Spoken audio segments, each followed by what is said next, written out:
All right, so welcome to the show, guys. Before we get started, I'd greatly appreciate it if you could pick up your handy dandy phone and leave us a rating or review. It really helps us to get the podcast to more listeners so that more people can benefit from the systems, mindset, and habits that we talk about here every single week.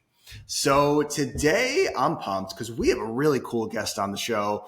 If you're looking to communicate with more confidence, charisma, and clarity, then this is going to be the podcast for you.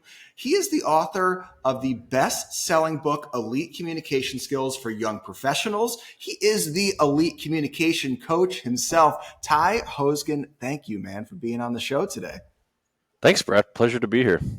I'm pumped up for this one. I think just communication as a skill, you could argue it is the most important skill that people really need to work on to level up in any area of life. And it's kind of a skill that isn't really taught in, grade school or college. It's almost very, very rarely touched on.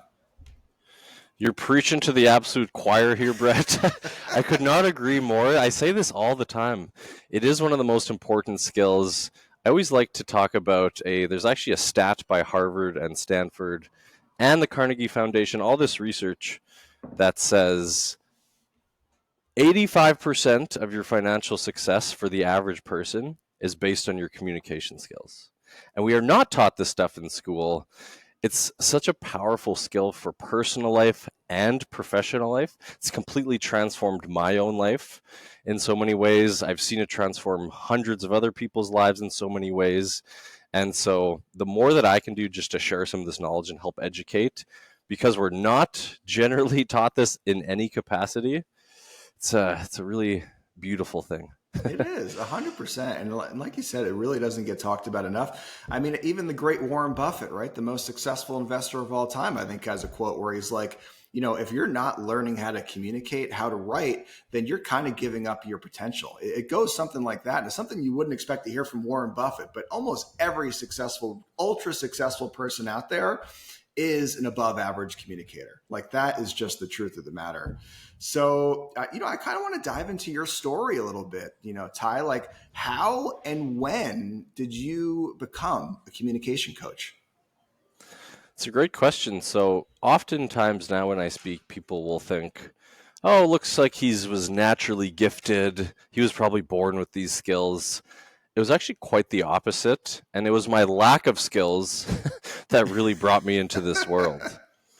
So I was very much the shy, awkward, quiet kid growing up. I actually grew up on a farm, pretty isolated from other people. And my favorite thing to do was just climb trees, break sticks, avoid human interaction. Got it. And so it's actually when I entered the professional world that an obsession grew purely based on the amount of struggle I was having. So the only job I could get out of school was a life insurance broker. And at that point, I was pretty afraid to even ask someone about their weekend. Now, Brett, I'm asking them, what's going to happen to your family if you die early? Right, so right. very uncomfortable situations. Huge transition, one I was not at all prepared for. And so I had some pretty dark days when I was in the professional world, especially early on. Trouble sleeping, very anxious, making almost no money. And I essentially learned that I had to do something. I wasn't even trying to be successful at this point. I was just trying to get to the point where I didn't hate going to work. Sure. So that's really what planted a seed that eventually grew into the communication coach that I am now. Coaches, Brett, weren't really a thing 10 years ago or whatever it was, right? It was coaches for sports. That was basically it. Now everyone's a coach. For sure. If you meet, if you go through a week without meeting a new coach, it's like it's a rarity. It is. So I had learned everything on my own, practice, trial and error, lots of experimentation, lots of research, lots of reading. So it's a very slow, painful way to learn. No guidance.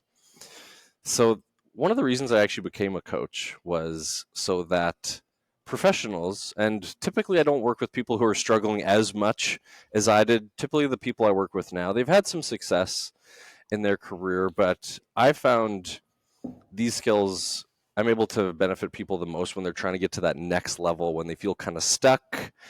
They're just not getting the respect that they deserve at work. They want to be taken more seriously. They're not shy and awkward as much as I was, but they're not as confident as they'd like to be when talking in those meetings with their boss, or presenting, or speaking to executives, that type of thing. So I always like to say that I learned about communication the hard way through all the years of struggle, taking a lot more time than necessary. And now I get to teach it the easier way, which is I know it works, I've seen it work, a lot of it's backed by science. And so it's really just narrowing the learning gap for people so they can make those changes quicker, easier, and way less challenging. Yeah, 100%. And listen, having a coach in any area of life that you're looking to level up can just 5 times, 10 times, the speed at which you grow. I mean, it really just accelerates the process. I know any area of life that I've seen really fast, pronounced growth, it was always with some type of mentor or some type of coach that was there giving me tips, holding me accountable. Just as human beings, like that's kind of the way that we work. And if we've got someone there that we're meeting with on a regular basis, that's giving us new information, that's holding us accountable, that's going to drive us. I mean, it's just like, look at the difference between like having a personal trainer, someone that's holding you accountable to a diet, and then trying to do it on your own. I mean, it's night and day.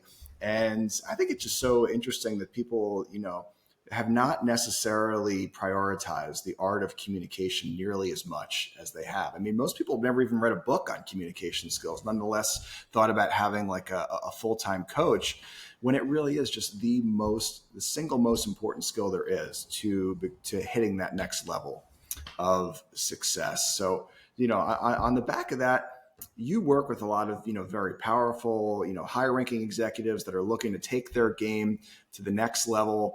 What would you say is like one of the most common mistakes communication wise amongst your clients?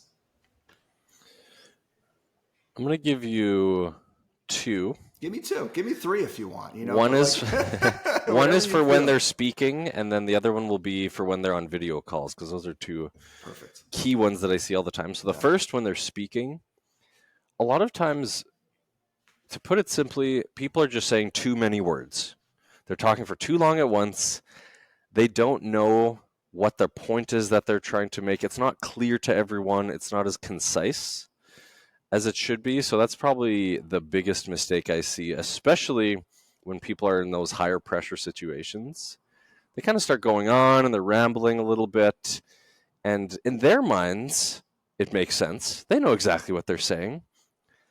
Other people, not so much. So then there's kind of some miscommunications, some misunderstandings. People are challenging them a bit, or they're just kind of glossing over it because their points just aren't really clear. So that would be the first one, is they're not concise or clear enough when explaining themselves. And then on video calls, it's a really simple one, which is people just generally don't think about the way that they look and the way that they show up on video calls. So even now, making sure that upper torso to head is visible is really important. A lot of people sit really close, so you can only see their face. Right. I feel like you're right up on me there. It almost feels like you're like invading people's personal space there. It's exactly what it feels like. So if you're too close to the camera, the fear center in the brain actually gets activated in anyone seeing you. So it's called the amygdala. So the amygdala gets activated when we see somebody too close to the camera, almost like they're in our personal zone in real life. So even just making sure you're sitting far enough back. Think about if you're sitting at a table having dinner with someone or in a boardroom. You can usually see kind of that upper torso and up. So the whole idea is we want to mimic an in-person interaction as much as possible. So even just making sure that you're sitting up straight and that there's enough of you showing to the camera makes you look more confident, makes you look more professional, and it doesn't scare the other person, which does actually happen often subconsciously without anyone knowing.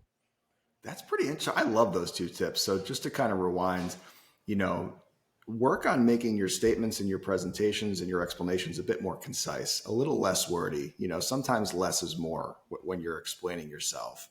Like you said, a lot of times, we'll kind of spin ourselves in circles as we're explaining something and it makes sense to us, but the person on the other side of the conversation has no idea what the hell we're talking about. And then for the Zoom calls, the video calls, make sure that your upper torso and head are there for everyone to see, and don't sit too close to the camera, because it actually has like a chemical response in people's brains that kind of probably stresses them out, makes them put a guard up a little bit, makes them feel almost a little unsafe. That's really, really interesting stuff. I guess for the first one, is that just something that we should work on like every day? Like when we're working on a communication skill, like let's say you're with a client and you're like, okay, here's what you need to work on. I need you to be a little bit more concise with your statements in your sentences. Are you kind of assigning them like one skill a week to work on, as to not overload someone with too much to work on at a time? Like, what's the best way to ingrain these skills in our daily life? It's a really good question. Usually focusing on one skill at a time is best. A lot of the people I work with are fairly busy professionals. Mm-hmm. So I never want to overwhelm them and stress them out. That's not a fun way to learn. Definitely not. So typically one skill at a time, like the speaking concisely, speaking more clear, how to deliver your points. And so I'll give them things to practice and work on between sessions.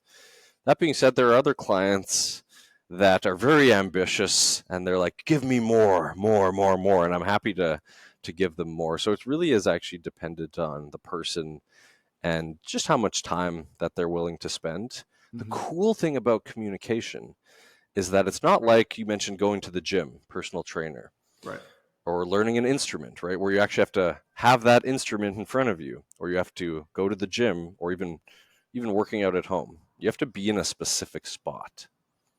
Communication, you're talking to people all day anyways. It's true. In some type of capacity, you're communicating at your job and your personal life. So the nice thing is you can actually implement a lot of the skills that you learn during the situations you already have. So that's something that kind of separates it too, is you can get a lot of practice time in even without putting a lot of extra time aside. Yeah, that's a good point, right? If you're trying to get bigger biceps, there's only really one place to do that, and that's in front of some weights. But if you are trying to become a great communicator, I mean, there's opportunity to put in those reps all around you all day long. So that's pretty interesting. The most important skill is one that we have the most opportunity to work on a daily basis.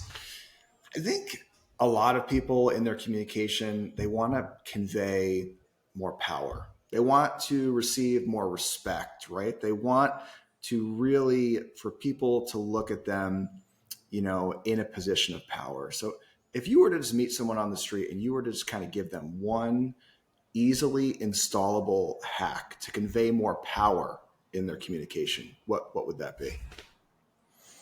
If I meet somebody on the street, I'm going to tell them to optimize their body language first and foremost.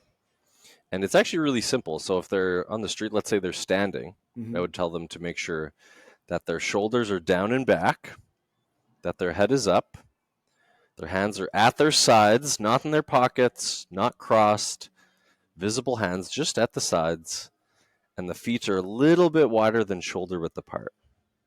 Now, the reason I said body language before anything else is that studies actually show body language is between 65 and 90% of total communication. So that's in person and on video calls when we can see people. Mm-hmm. I see very, very often tons of body language mistakes being made out in the real world. People are kind of slouching, or they got their hands in their pockets, or they've got their arms crossed, or their heads down. Now, this is challenging because we don't actually see ourselves. Right. So we don't know we're making a lot of these mistakes.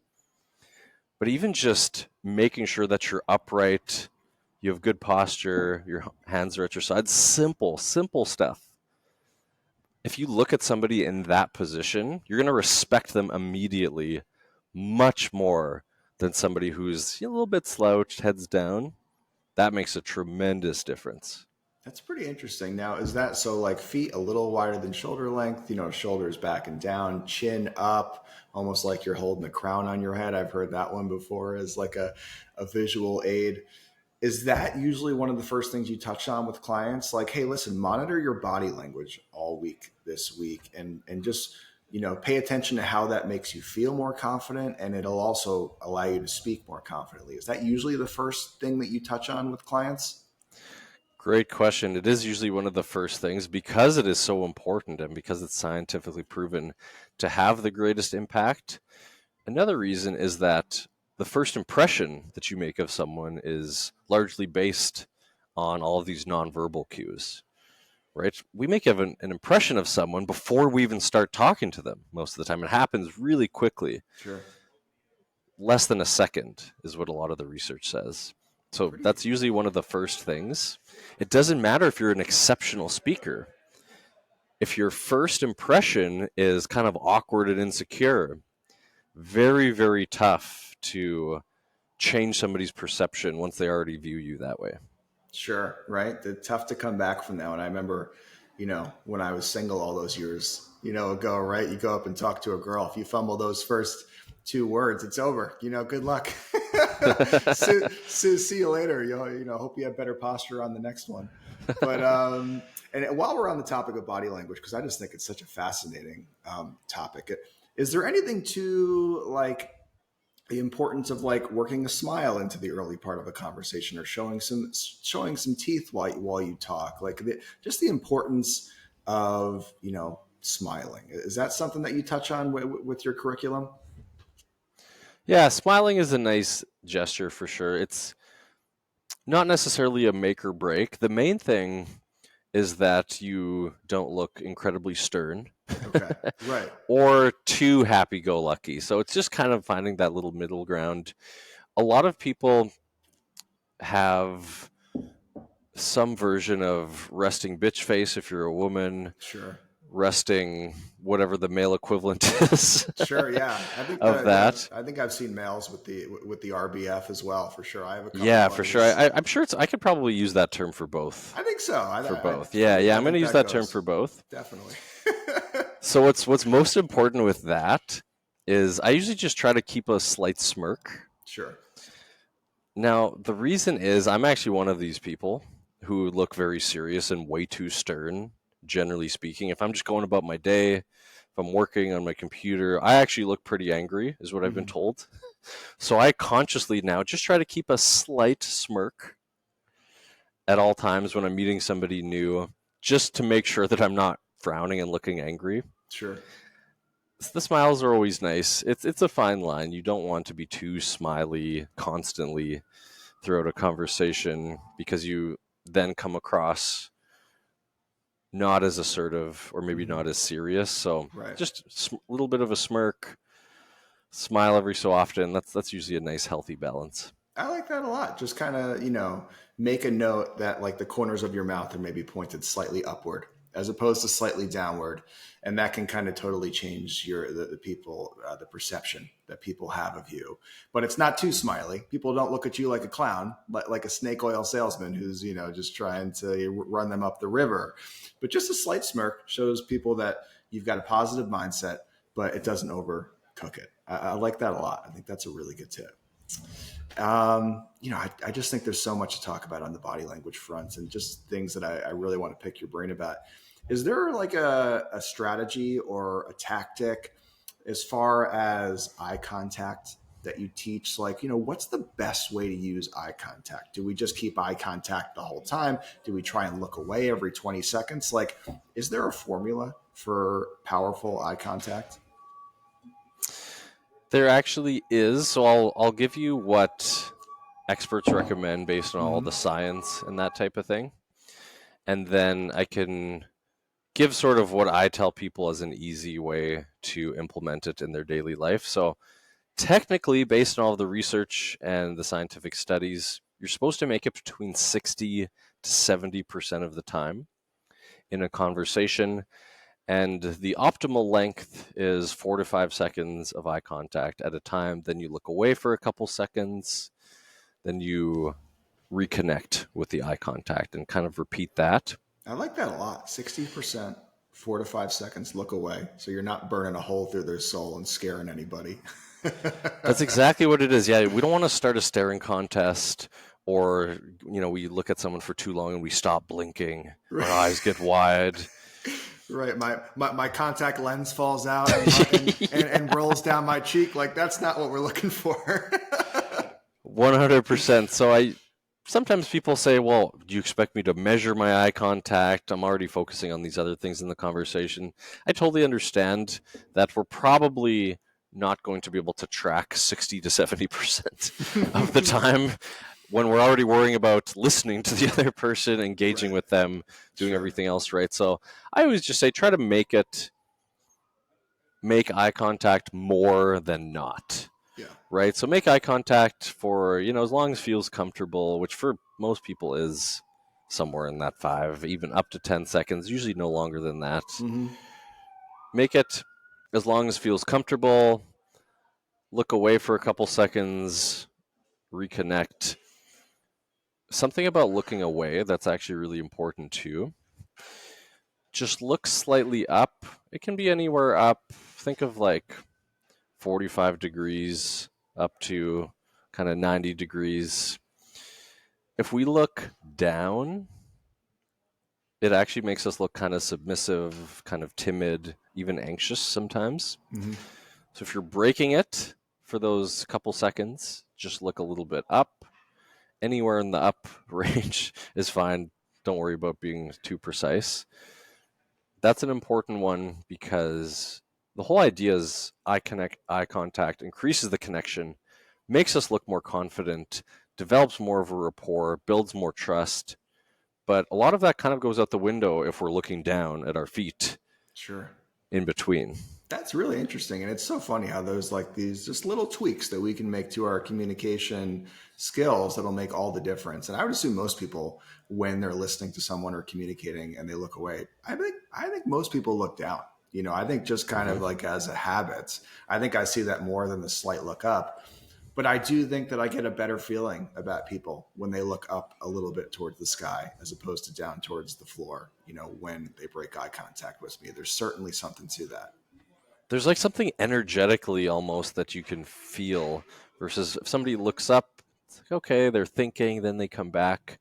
Looking down almost feels like they're breaking the connection and the energy a little bit. That's normally what I feel. So yeah, small change, but a lot of these small changes really have a big impact. Yeah, there you go. Masterclass on eye contact. 60%, only hold it for 4 to 5 seconds. And when you look away, look a little up. Don't look down. I think that is just like 3 super just kind of quick takeaways that people could try and apply today and would probably see a big difference in how people respond to them.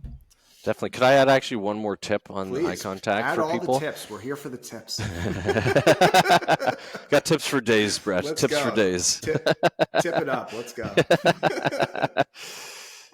A lot of people think eye contact is uncomfortable, which I totally understand. It can be, for sure, especially if you're not used to it. So for everyone out there listening that thinks eye contact feels weird or awkward, as you're practicing it and as you're getting better, I'm going to give you a little hack just to make it easier. So you can look at the space between someone's eyes or anywhere kind of around their eyes, and it will look like you're still making eye contact. Oh, that's wild. Cool. So if you don't feel comfortable right off the bat really looking someone in the eyes, you can kind of just look around their eyes and they're going to feel the same effect. Exactly. They'll still feel the connection, which is what you're going for. And I don't want you to rely on this forever. Just disclaimer. That being said, for maybe particularly important situations or important people that you might feel even more uncomfortable, use this as a tool to still build that connection until you feel more comfortable. And try this with a friend so that you can actually see, oh, I could look maybe down partway down their nose and it still looks to them like I'm looking at their eyes. So actually see, it's kind of a fun game. See how far you can get from looking in a person's eyes until they actually notice that you're not. You can get farther than you think. Well, what a great kind of first little micro step towards being great at eye contact. Because there are a lot of people out there, and I think we all know who they are in our lives, that are just not comfortable with it. And you can tell they shy away from it, and they only hold it for a second or two, and they look down at their feet because they just kind of get overwhelmed by that energy that you share with someone when you make eye contact. I mean, there's really something there. When you make eye contact with someone, you feel their energy, they feel yours. It's kind of a magical thing. But a lot of people get overwhelmed by that. But to take that micro step of just looking, whatever it is, at the bridge of their nose, around their eyes, it's like kind of going in the shallow end of the pool. And then eventually, hopefully, you get a little bit more comfortable with it. And a month or two down the line, you're actually making eye contact for that 4 or 5 seconds that we talked about. Yeah, beautifully summarized. And another common question I get about eye contact is, well, what about video calls? Brett, you and I are on a video call right now. Mm-hmm. And believe it or not, I've been making eye contact with you almost this whole time. So Yeah. how have I been doing this? So another video call tip, and it aligns perfectly with eye contact, is look at your camera. This is essentially the video call equivalent of eye contact in real life. So when you look at your camera to the other person, it looks like you're looking at them. Most people do the opposite of this. They look down, they're looking at something on their screen, or they're looking at all of the people on their screen, and they're looking down or in the middle Right. for most of the call. Like you're doing right now, and it looks totally different. I'm feeling much different energy from you. That's a great tip. Well, I've been screwing that up for the last 20 weeks on this podcast. Shit. Think of all the increased connection.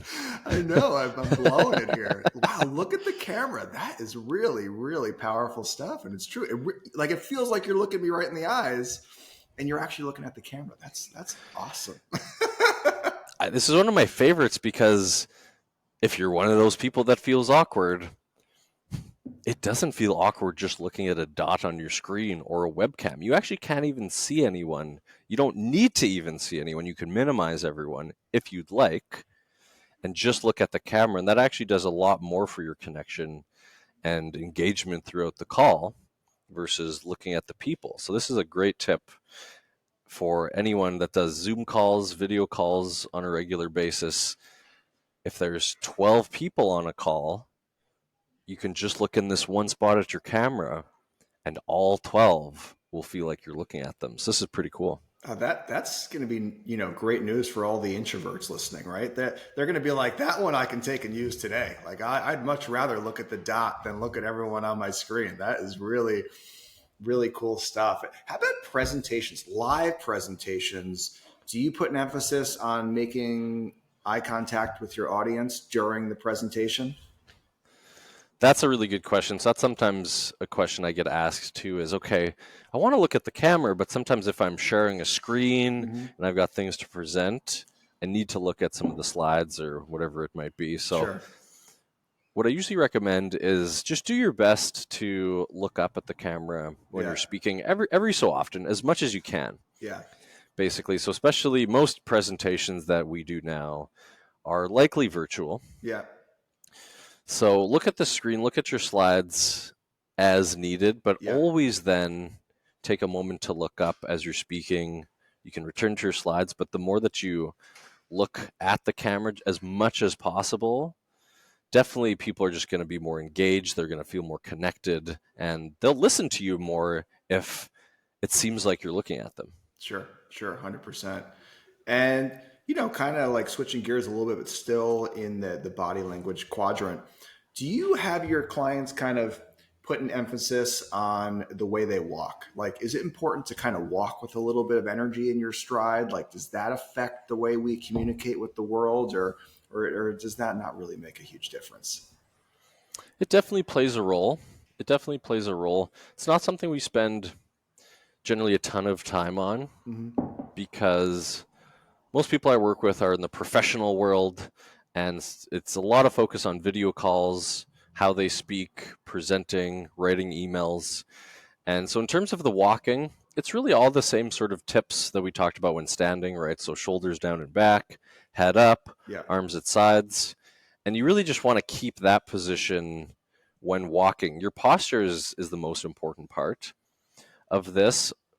It's too bad that our phones have kind of made us more hunched over. If you're walking looking at your phone, you're kind of hunched no matter which way you put it, unless maybe you hold your phone up in front of your face, but nobody really does that. Right. So as long as you're keeping the same things in mind when you're walking, then you'll look confident. Got it. And you look like a person that deserves respect when you're walking, which is also important. That makes a lot of sense. I think that, we can't talk about communication without talking about listening too. And I think, being a good listener is kind of an art form of sorts that a lot of people struggle with. I think, as I walk around and I see conversations throughout my day, most of the time you're just seeing people kind of, stepping on, each other's sentences. It's like they're not letting the other person finish. They want to get their 2 cents in. You can tell they're not even listening really to what the person's saying. They're just formulating what they're going to say next. I read a book a long time ago called The Charisma Myth, which is a pretty good one on communication skills. And one of the main takeaways from that book was actually let people finish what they're saying and truly hear them, and then formulate your response. And you'll respond in a more organic fashion. And the people in front of you will actually feel heard. And that's just something that they don't get a lot throughout their day. So just kind of like, what are like 2 or 3 of the main things that you think people can do to become more effective listeners? Yeah, I really like what you said about how rare that it is now and that people are kind of stepping on each other's sentences. It does happen a lot. Most of the time, people are just not aware. Most people are just kind of going through their day on autopilot, not really thinking about any of this stuff. And so, just another conversation. I'm going to jump in. I want to tell my piece. It's actually, even though it's not done intentionally, kind of a selfish way to go through your day. A really easy change that you can make is just go into an interaction and have a bit of intention of, I'm going to listen to this person and understand what they're saying instead of jumping in.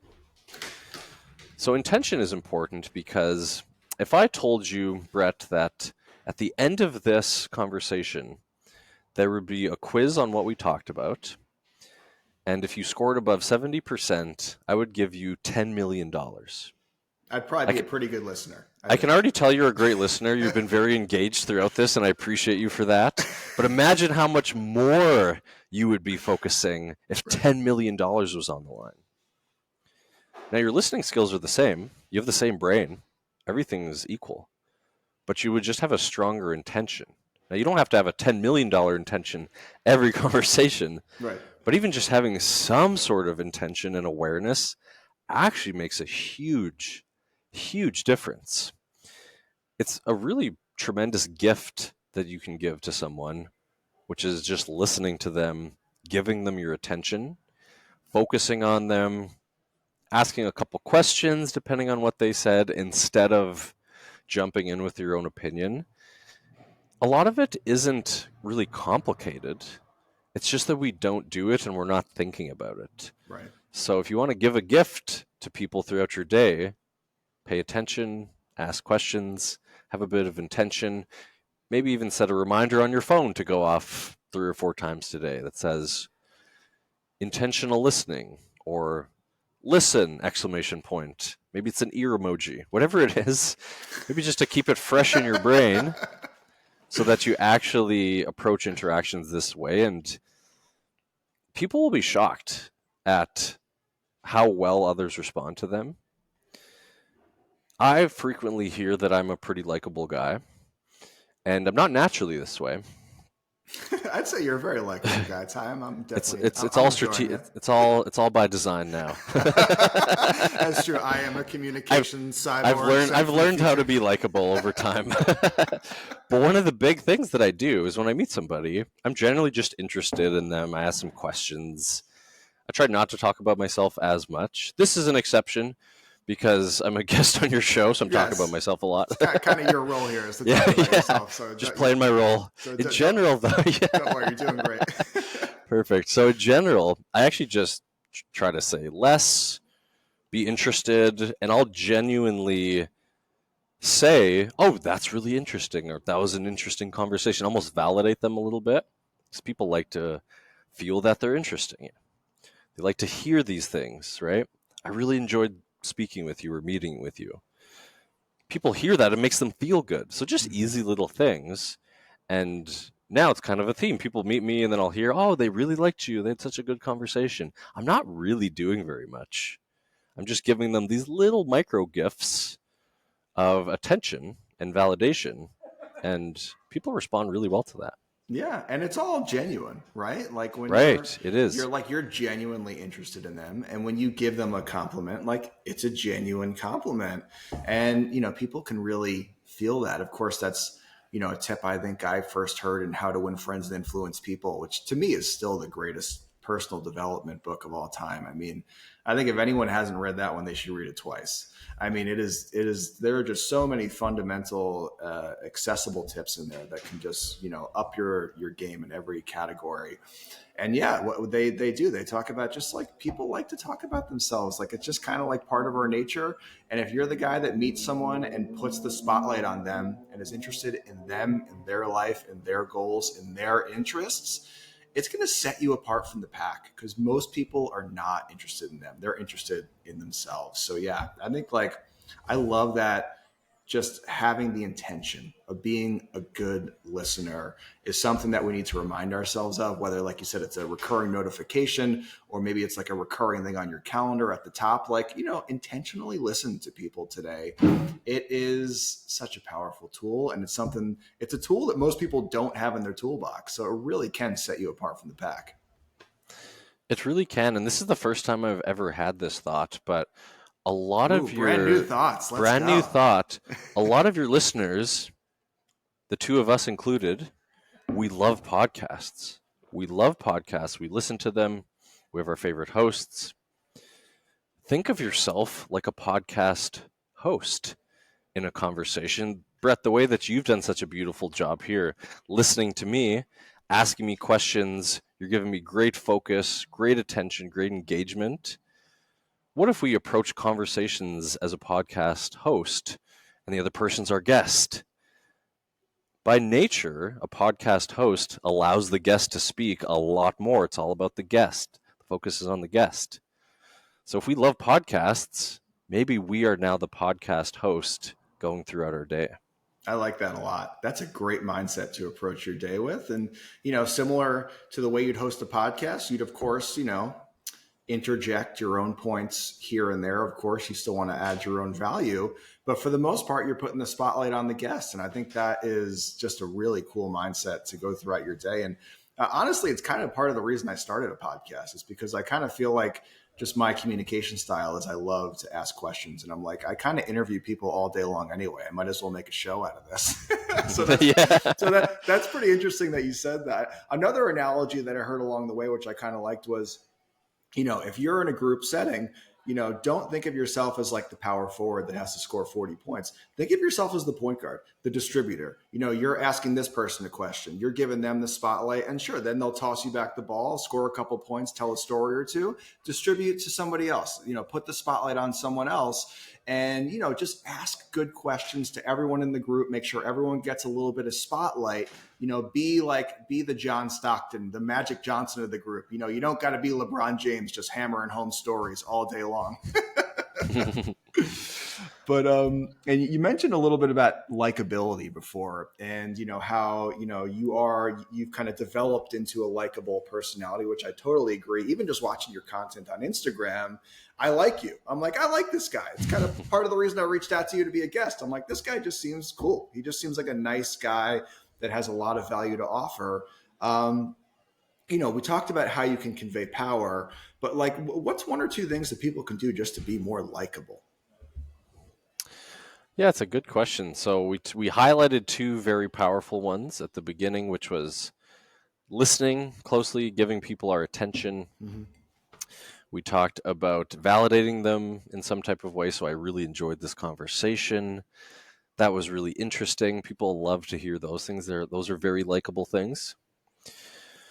Something that I actually have done for the past couple of years too is I keep a note on my phone, and I actually make little notes on conversations that I have with people. Now, the reason I do this is that the next time I see them, I have a bit of context about something to ask them. You know what's really likable is when you haven't seen someone for a couple months, and the last time you spoke, you were telling them about your dog, and then they say, "Oh, how's your dog?" And they know the name and they know the breed.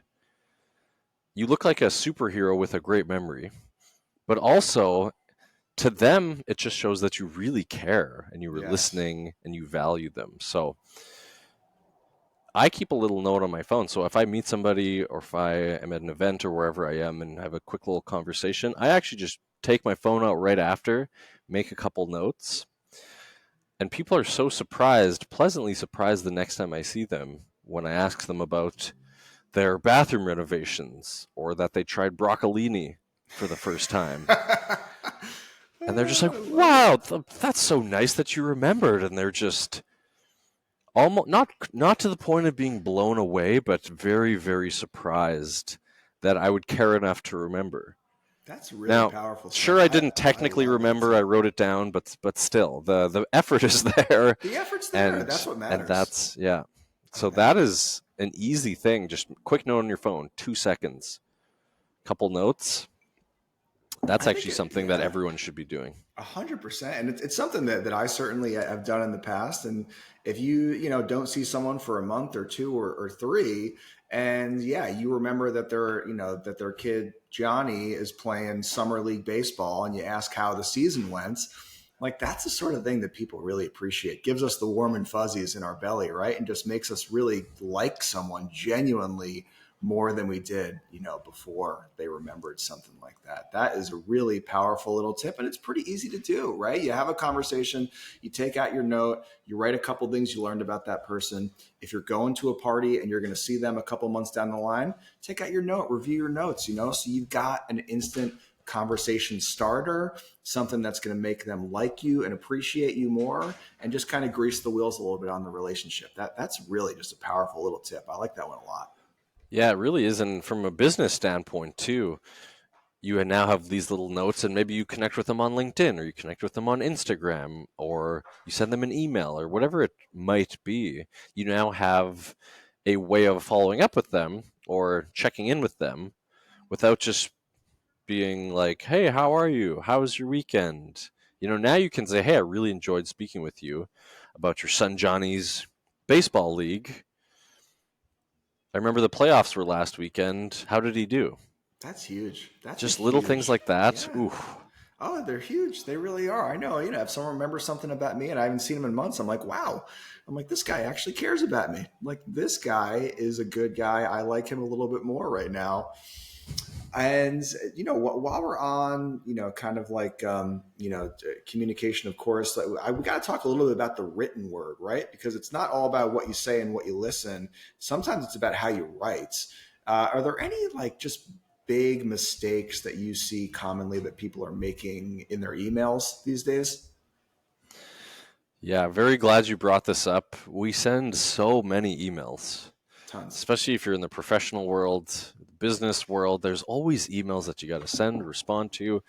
We frequently need people to help us with things. We need things done for us, or we're doing things for others. And so emails are very, very important because we don't have that tone of voice. We've got no body language. 100%, it's all about the words. So the first thing that I'll say is oftentimes people write emails and it sounds like they care more about themselves. So they're using a lot of I, and so I need you to do this. I am going to be on this podcast and I need you to send me all these things because I want to make a good impression. It's a lot of me focus. So even just looking through your emails and saying, how can I change this to make it you?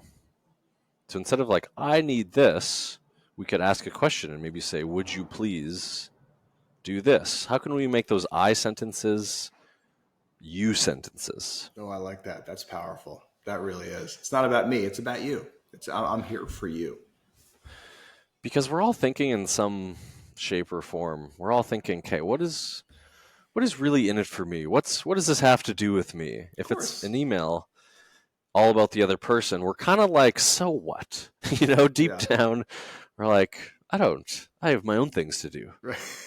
Exactly. We all kind of have those initial responses. For sure. So making it more about the other person, a big, big, big thing that I teach too is phrasing everything as a question as much as possible. Questions versus directions, orders, statements. Okay. The reason for this, Brett, is that people don't really like being told what to do at any stage of their life. Think of you're a toddler and it's time to go to bed, or you're not supposed to ride this truck on the streets because it's dangerous. Sure. You're resistant to being told not to do something Of course we or all to are. come inside. Yeah. And then when you're a teenager, you need to be home at this time. You can't do this. Do these chores. We're told what to do. We don't like it then. Then now, even as adults, let's say we're sharing something with a friend and they just start unsolicited giving us advice. Like, oh, you should do this. Oh, this is what I think. And we're usually resistant. A part of us is like, I don't need your advice. Don't tell me what to do. Sure. It's always inside of us. Yeah. 100%. So even if it's like a boss or somebody who's in a senior role that has the right to tell us what to do, it still doesn't usually feel good. So instead of, easy example, please send the following information, even though we're using please, it still doesn't sound as nice as would you please send the following information? Question Right. mark. Yeah, like giving someone an option. They have the option. If they Exactly. if they choose to do it, then it's under their own goodwill, but it's their choice. That's exactly what it is. They feel like they're in control. They feel like they have autonomy, which we want to feel like we have that power, that control, that autonomy. And so even though a lot of times, they have to do it or we need them to do it, Sure. they don't really have an option. Right. But we like to, if we phrase it that way, it's just better received. It feels better to the other person. And the whole idea here is that we want the email to be read with a positive tone. And when people feel better reading your emails, they'll respond faster. They'll help you more. They'll like you more as a person. You'll have a better relationship with them, which just then has a lot of combined benefits just to writing emails that are a bit more respectful, a bit more reader focused. Those are just little changes that can help you actually get a lot more done when you're emailing people. That's powerful. Email or even text, right? Same thing. Try to convert some of those statements to questions, and people will be a lot more receptive to what you're asking them to do. Just because innately, we don't like to be bossed around. We don't like to be told that we have to do something. And like you said, you're turning it into a question.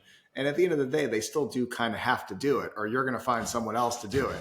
But it's at least giving them like the perception that they have a choice. And listen, they do have a choice, of course, but just kind of it softens the statement a little bit. And I could see why people will be much more willing to do what you're asking them to do if you send it in the form of a question.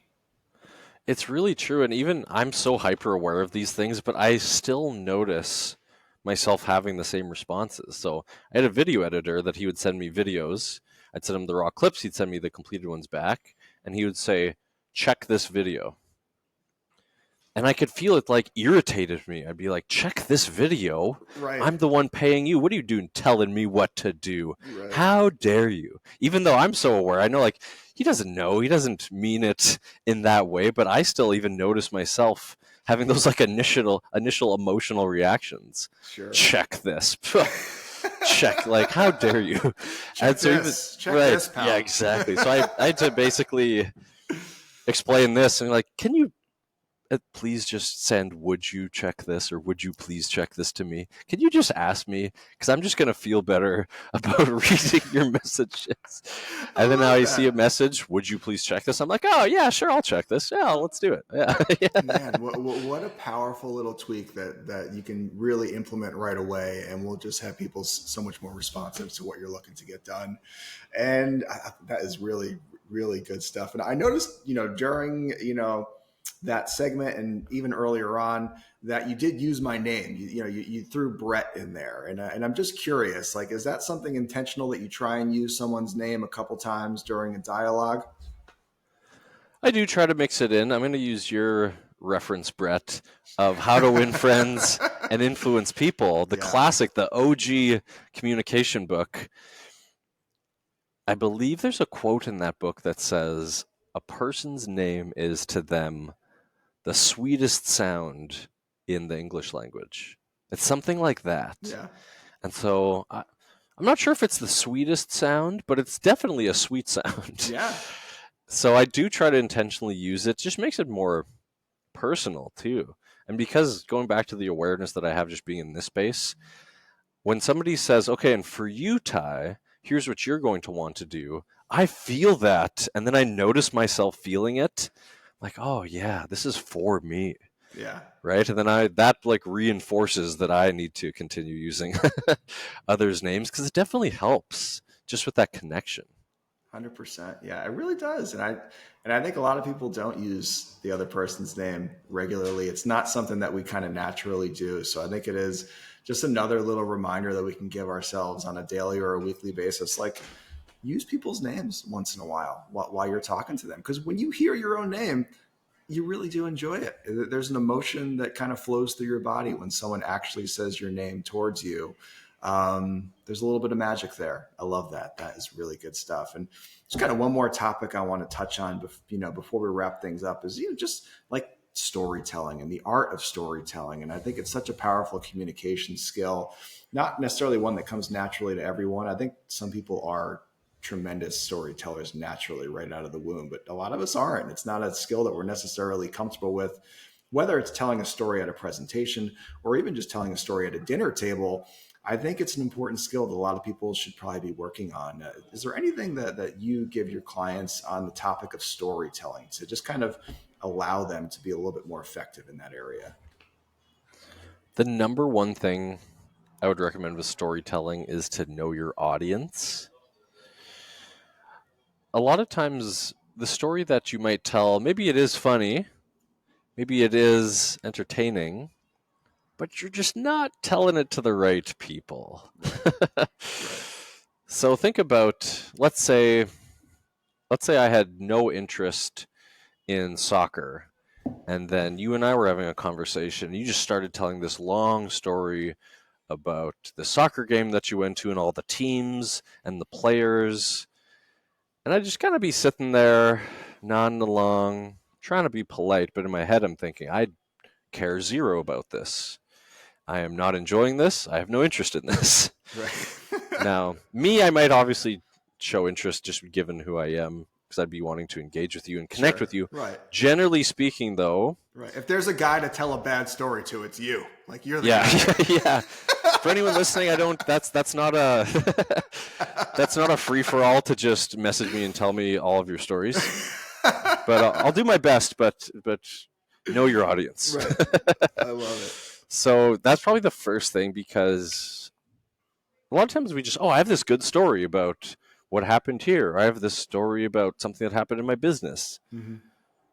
But we don't often think about, okay, is this relevant to the person? Why would they actually care about this? Do I know that the humor, if it's a funny story, is something that aligns with them? And if you're not sure, I'd say it's usually better not to tell the story, because it's a great way to just have people zone out and get bored if, number one, it's not relevant to them, or if it's not told in a way that is engaging enough. This goes back to the conciseness and the clarity. Mm-hmm. A lot of times we just give too many details. They didn't need to know that it was February, that it was spring. The weather is irrelevant. They didn't need to know every person that was there. A lot of times we give unnecessary details. So knowing your audience and being concise would probably be two of the main ones. The simple ones that I would say would have a big impact. That story doesn't need to be 8 minutes. It can probably be 3 minutes, and it'd be a little bit more effective. And it's funny that you say know your audience. I recently took a storytelling class where you kind of get together with people and tell stories and they'd give you feedback.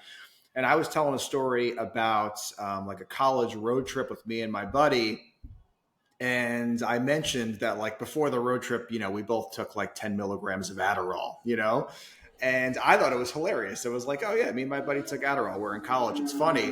But when I got feedback from the class, two of the girls in the class were like, once you mentioned the fact that you took Adderall, like it really turned us off to the whole story. Like it just sounded so fratty and juvenile, and I just wasn't that interested after it.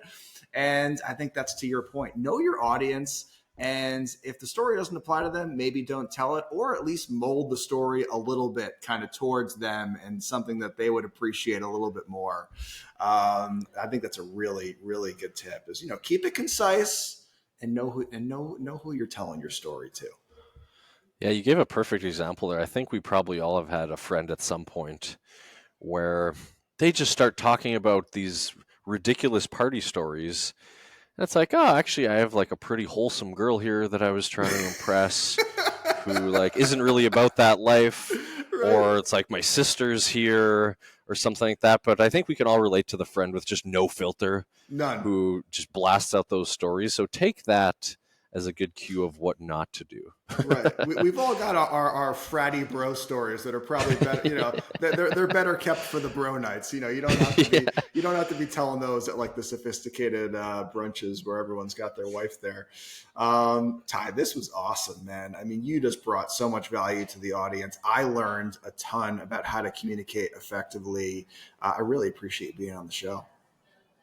Thanks for having me. This was an exceptional conversation. You demonstrated all of the great communication qualities of listening, focus, engagement. You asked really good questions, but you also shared a lot of your own personal insights that were really valuable and added to the conversation. So I can tell you've probably done a lot of these, and I can definitely tell you've had many conversations like this off camera too, because you, my friend, you are very polished when it comes to conversations. All right. Polished. I feel good. I feel like I just had a coaching session. I'm ready to take on the world, man.